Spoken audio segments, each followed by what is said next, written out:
Tugas kita di dunia itu bukan hanya ibadah.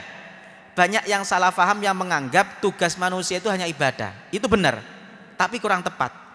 Karena tugas manusia itu selain ibadah, Allah mengatakan tugas manusia yang nomor 2 adalah sebagai khalifah. Tugas khalifah apa? Allah memberikan kita bumi untuk dikelola.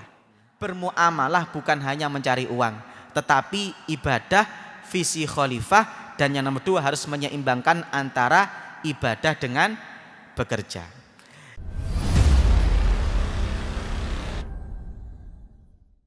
Saya sering mengatakan kita itu dalam hidup itu lebih banyak ibadahnya atau ekonominya.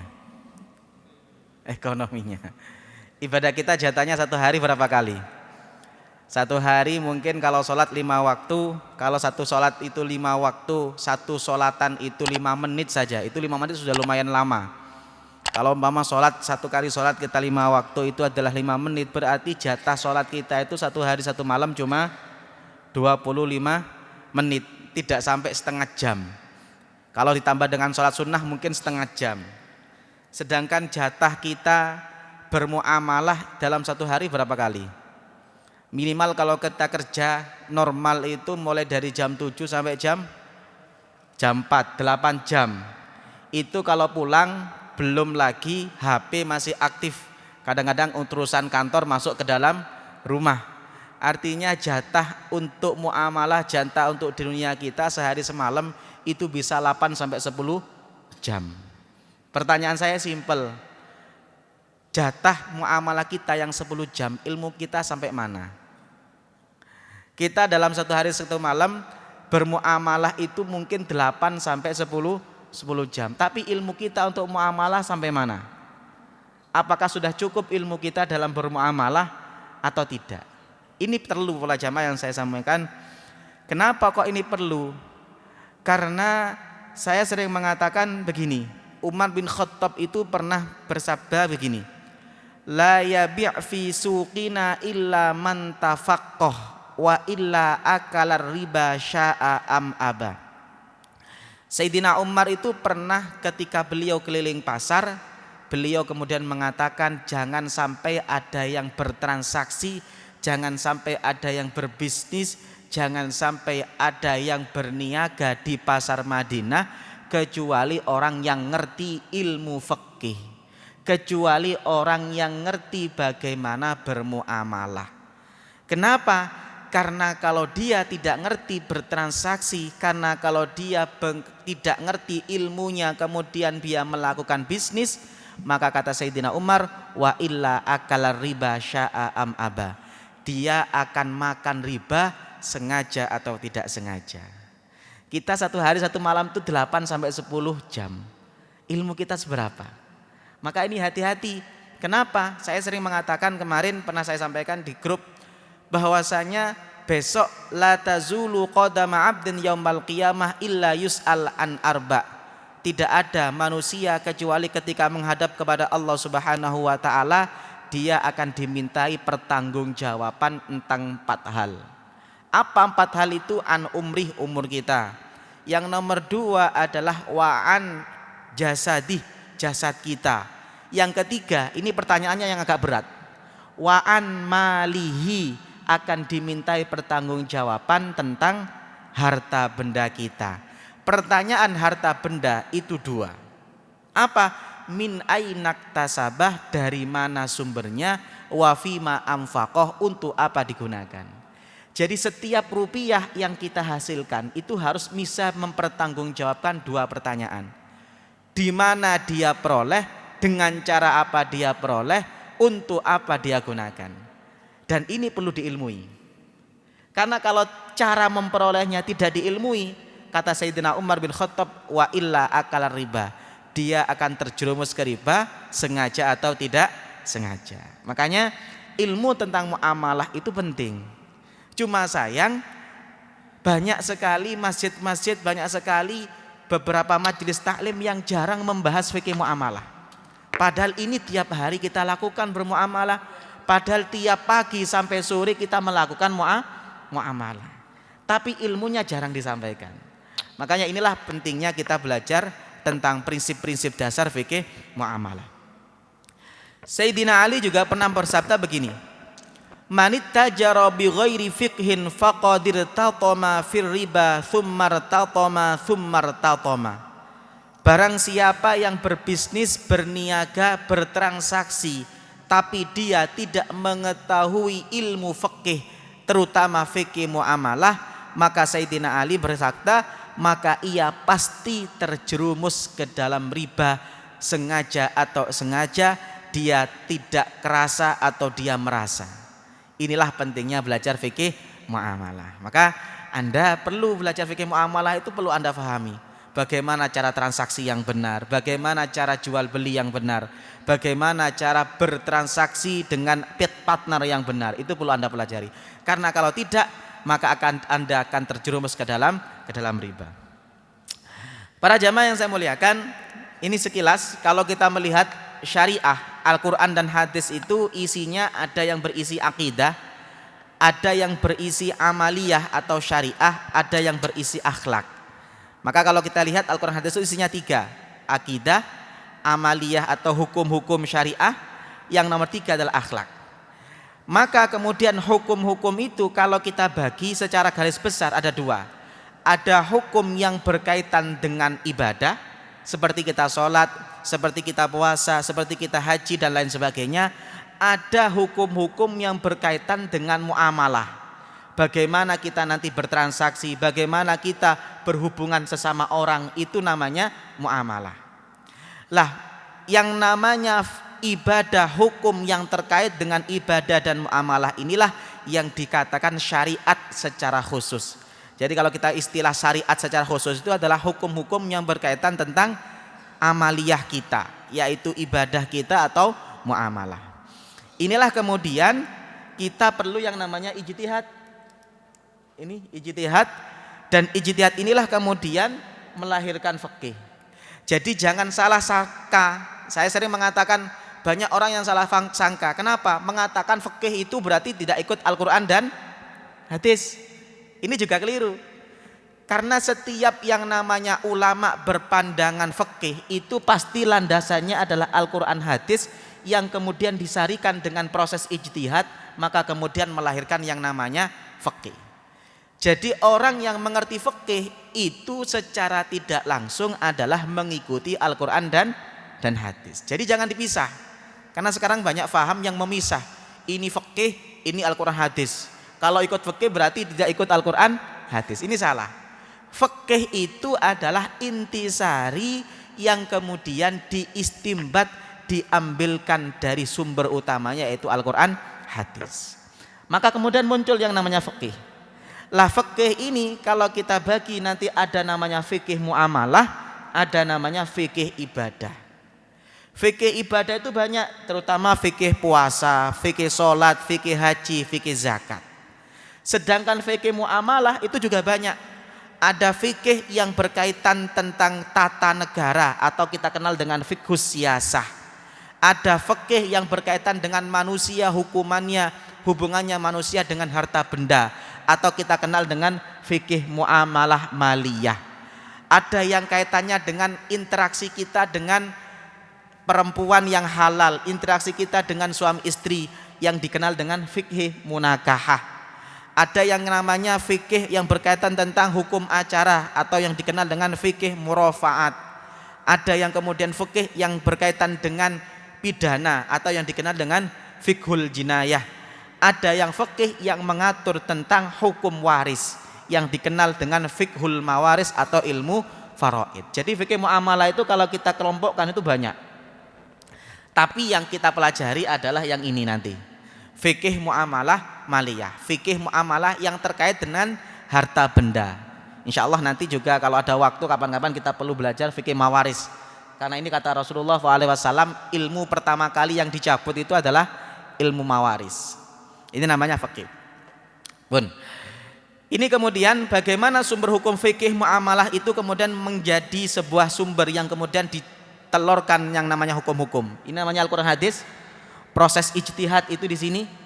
Dari ijtihad ini kemudian muncul yang namanya metode istislahi. Ini kalau kita lihat mazhab 4 ada namanya uruf, istihsan, syaddud dara'i, istislah, kemudian syar'u mangqablana, istishab, mazhab sahabi. Ini kaitannya dengan usul fikih. Saya nggak akan ngajari usul fikih karena kita jadi ilmu yang kemudian menggali Al-Qur'an hadis itu namanya usul fikih. Usul fikih itu kalau mazhab 4 itu ada beberapa mashadirus syariah, sumber hukum. Ini ada beberapa. Kemudian ada qiyas. Ini yang paling banyak digunakan oleh ulama. Kemudian ada yang namanya bayani, ada amar nahi dan seterusnya. Syafi'i hanya menggunakan Al-Qur'an hadis, ijma' dengan qiyas. Jadi kalau kita melihat mazhab Syafi'i itu sumber hukumnya hanya 4, Al-Qur'an, hadis, ijma', kemudian qiyas. Tapi kalau mazhab yang lain ada yang menggunakan saddud dara'i, ada yang menggunakan istihsan, ada yang menggunakan istislah, ada yang menggunakan syar'u mangqablana dan seterusnya. Insyaallah nanti akan kita jelaskan sedikit demi sedikit. Ini kalau kita melihat kerangka metodologi untuk inovasi produk, ini mungkin tidak perlu saya jelaskan, agak jelimet ini. Kalau jenengan jadi DPS atau DSN Dewan Syariah Nasional yang digeluti ya ini, bagaimana hukum itu bisa dicetuskan. Mulai dari usul fikihnya harus kuat, tarikh tasyri'nya harus kuat, falsafah tasyri'nya harus kuat, kemudian usul fikih dan kaidah fikihnya harus kuat, baru bisa menelurkan hukum. Jadi orang berijtihad itu tidak sederhana. Tidak sederhana baca Quran, baca terjemahannya langsung menghukumi, bukan seperti itu. Baca hadis, terjemahannya apa dihukumi, bukan seperti itu. Proses hukum itu kemudian ditelurkan itu menggunakan proses yang sangat mendalam. Bagaimana dia harus hafal Al-Qur'annya, bagaimana dia harus hafal asbabun nuzulnya, bagaimana dia harus hafal asbabul wurudnya, bagaimana dia harus hafal mana lafaz yang am, mana lafaz yang khas, mana lafaz yang macam-macam, itu banyak sekali. Jadi tidak sederhana baca Quran, baca terjemahan, baca hadis, baca terjemahan, baru kemudian menghukumi dan menyalahkan orang. Tidak seperti itu. Ini adalah proses kaidah fikih yang harus kita lakukan. Para jamaah yang saya muliakan, ini juga hampir sama. Nah, ini yang akan kita pelajari. Fikih muamalah itu nanti objeknya adalah satu harta, nomor 2 teori akad, di sini ada teori akad, yang nomor 3 adalah konsep dan kepemilikan. Inilah nanti akan kita pelajari bersama-sama. Kemudian prinsip-prinsip fikih muamalah. Prinsip fikih muamalah itu yang pertama adalah tauhid. Jadi kalau kita bermuamalah itu tidak hanya kita ngurusi dunia.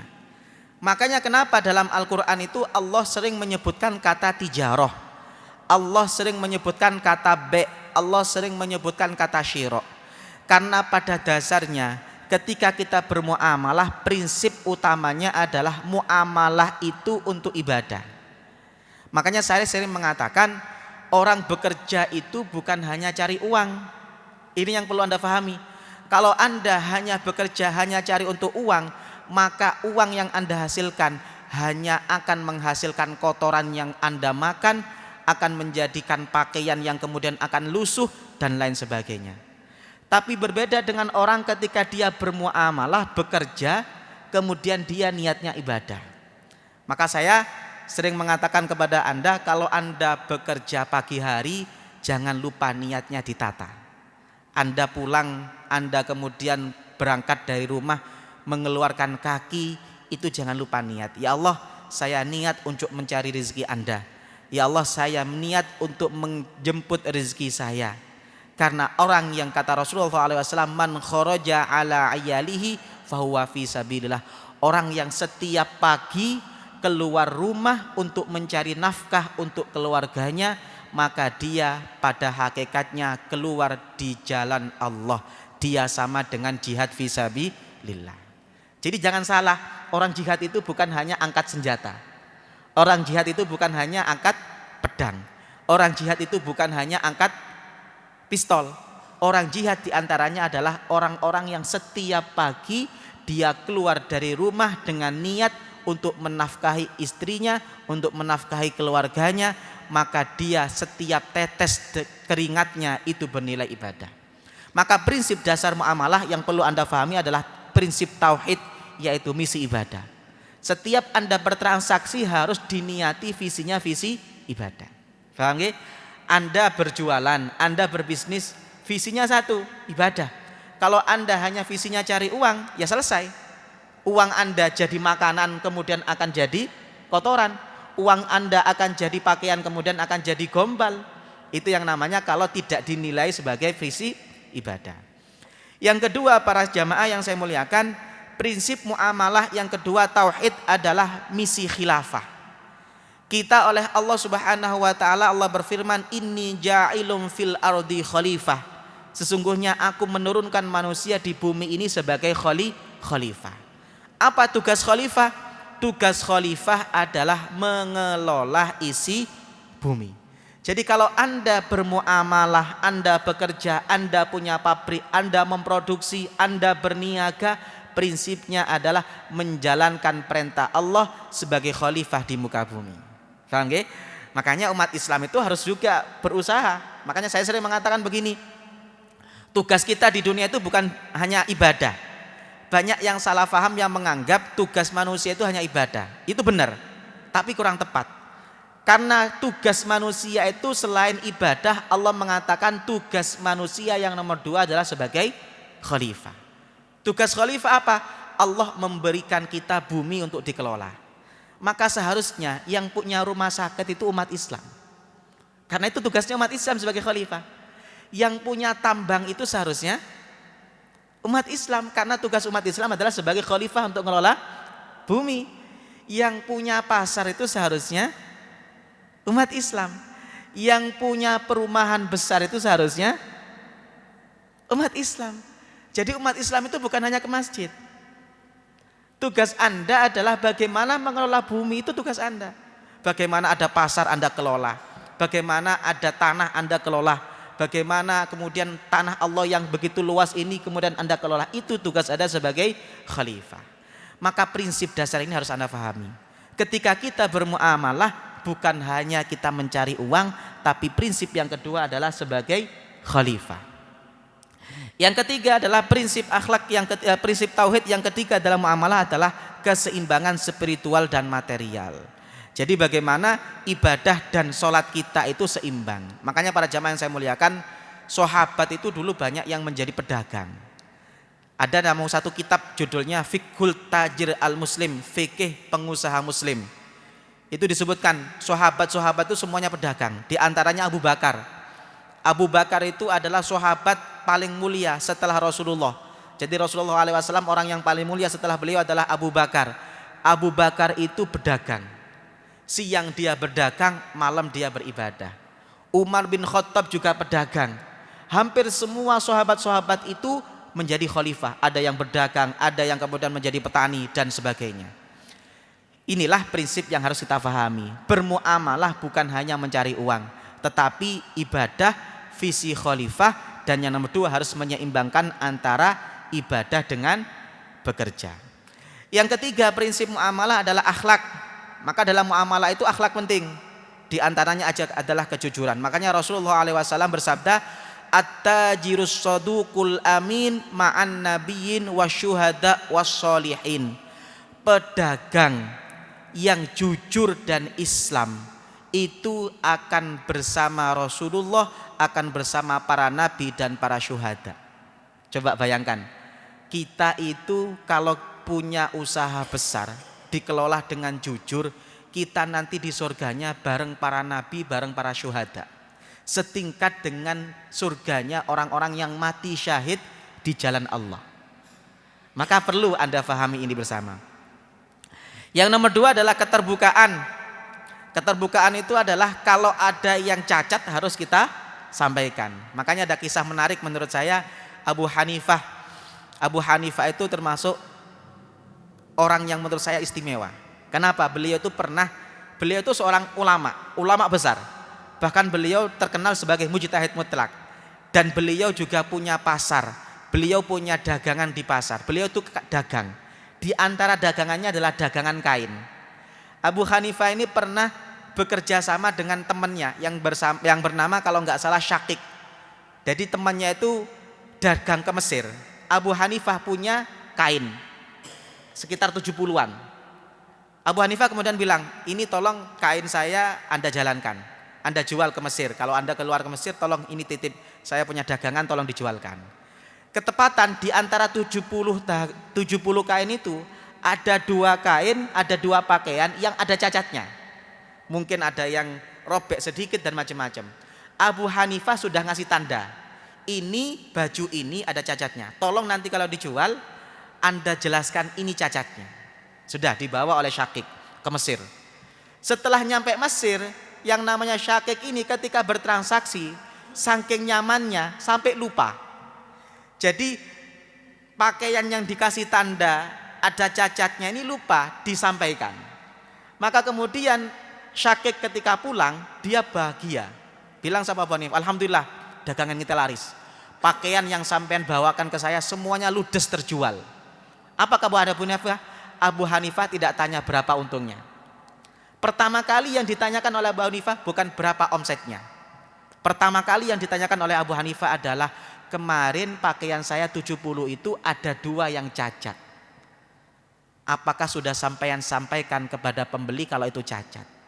Baru Syakik itu kemudian ingat, astagfirullah, lupa saya. Pertanyaan saya simpel, kalau Anda posisi Abu Hanifah, apa yang Anda lakukan? Ndak popo, engkau iso halal ambil zakat. Itu mungkin kita. Tapi bagaimana dengan Abu Hanifah? Abu Hanifah itu mengatakan, saya tidak butuh harta yang dari 70 pakaian itu, semuanya sedekahkan kepada fakir miskin. Itu Abu Hanifah. Jadi kata Abu Hanifah, saya tidak butuh dari harta 70 pakaian itu, semuanya saya tidak butuh, sedekahkan kepada fakir miskin. Ini yang namanya pedagang jujur. Sangat jarang yang seperti ini para jamaah. Padahal secara fikih kan cukup. Berapa sih harga 2 pakaian?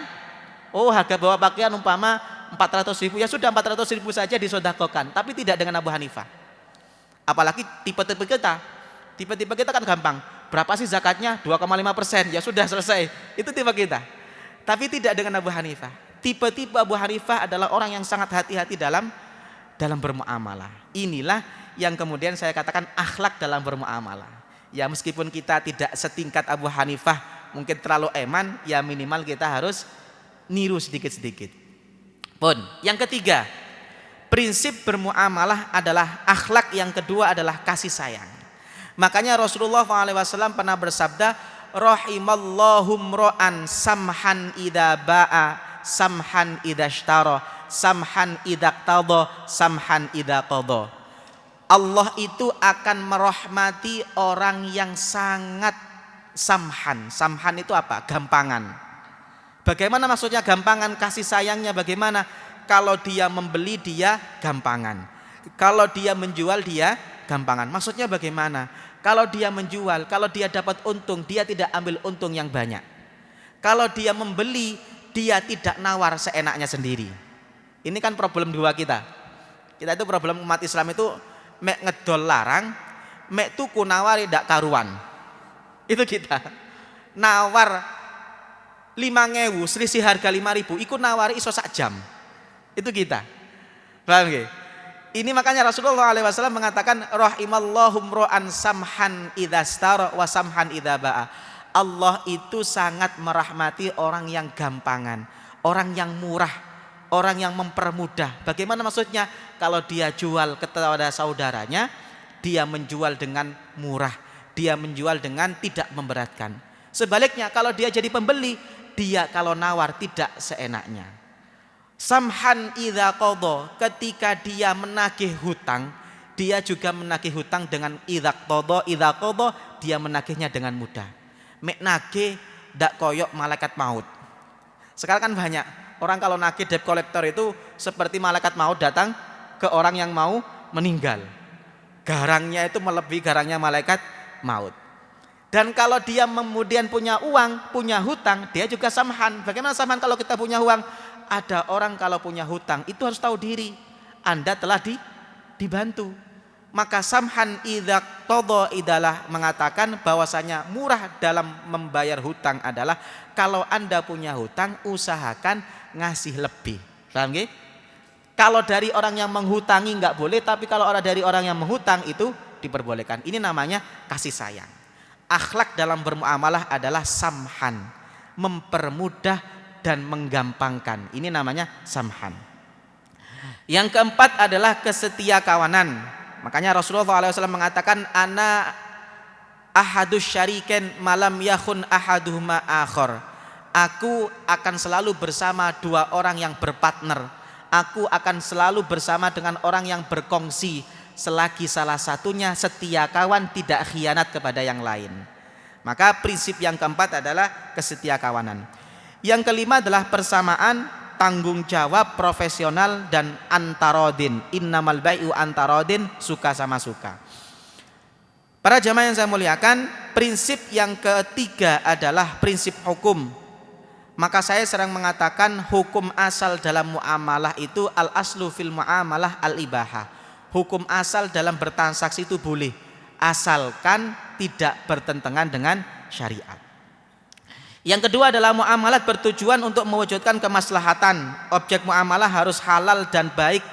Maka saya mengatakan muamalah itu harus halalan thayyibah. Muamalah itu sumbernya harus baik, prosesnya baik, hasilnya harus baik. Kalau salah satunya nggak baik, pasti nggak baik. Hasilnya sumbernya baik, dikelola dengan nggak baik, pasti hasilnya nggak baik. Inilah yang kemudian Rasulullah SAW menggambarkan umat Islam itu seperti innama matsal mu'min kan nahlah. Umat Islam itu oleh Rasulullah diibaratkan seperti lebah. Apa lebah itu? Kata Rasulullah SAW, lebah itu akala thayyiban wa wada'a thayyiban. Lebah itu beda dengan lalat. Apa bedanya? Kalau satu, yang namanya lebah itu tidak mau makan kecuali yang baik. Sampai tidak pernah melihat lebah ada di tong sampah. Itu lalat. Kalau lalat itu ada minuman manis diminum, ada kotorannya dimakan, ada tong sampahnya dimakan, ada kue enak juga dimakan. Itu lalat. Tapi kalau yang namanya lebah, dia tidak mau kecuali yang baik. Dia hanya mau mengambil saripati bunga yang baik. Maka kalau yang masuk baik, kata Rasulullah, wa wadha'a thayyiban, dia kemudian akan mengeluarkan yang baik. Maka lebah itu yang keluar baik. Ada madu yang menyehatkan, ada air liurnya menjadi propolis. Beda dengan lalat. Lalat itu karena sumbernya nggak bagus, maka yang terjadi apa? Kalau masuk ke dalam makanan jadi sumber penyakit. Maka hukum dalam muamalah harus dipastikan sumbernya bagus, dikelola dengan cara yang bagus, hasilnya juga bagus. Bon, nanti ini akan kita pelajari satu persatu. Nah, ini yang tadi saya jelaskan bahwasanya pertimbangannya adalah maslahah. Para jamaah yang saya muliakan, ada satu kaidah fikih yang mengatakan al aslu fil ibadah at-tahrim hatta yadulla dalil ala ibahatiha. Hukum asal dalam ibadah itu adalah haram sampai ada dalil yang memperbolehkannya. Yang namanya ibadah itu dari zaman Rasulullah sampai sekarang tetap. Yang namanya subuh itu tetap 2 rakaat. Meskipun Anda sesemangat apapun, tetap subuh itu 2 rakaat. Berbeda dengan muamalah. Yang namanya muamalah al aslu fil muamalah al ibahah hatta yadulla dalil ala tahrimiha. Yang namanya muamalah itu yang penting yang haram tidak ada maka boleh. Maka saya sering mengatakan, Ustadz, bagaimana hukum asalnya bank? Bank itu hukum asalnya boleh kecuali ada yang haram. Kalau bank ada bunganya ya haram. Maka bagaimana bank halal? Ya tinggal yang haram-haram dibuang.